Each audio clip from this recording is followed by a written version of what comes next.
Imagine getting fired from a job because of a suggestion, but 13 years later, you come back to the same job as a chief creative officer because the suggestion worked for another company. And this is the story of John Lasseter, the man who gave us Toy Story, A Bug's Life, Cars, and the story began in 1983 when he was working at Disney. At that time, Disney dealt with hand-drawn arts, Mickey Mouse, Cinderella, Snow White and the Dwarfs, and John, because it was his dream to become an animator, he was very good at it. But then one day, John gets invited to the test of a movie called Tron, and that was where John saw a glimpse of the future, 3D computer graphics. And so when he came back, he sat down several months testing 3D computer graphics so that he could present it to the managers at Disney as the future. And so the final day comes, and John proposes his idea to the managers at Disney. And just like AI, the managers viewed 3D computer graphics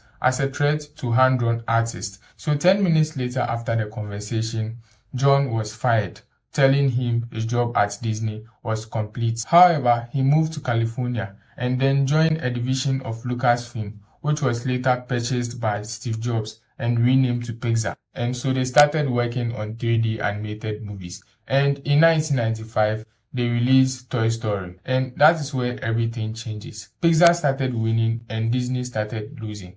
And that was when the CEO of Disney realized they couldn't build a rival studio from scratch. So in 2006, Disney purchased Pixar. And as part of the deal, they made John Lasseter the chief creative officer of both companies, which he led them to release massive hits like Tangled and Frozen.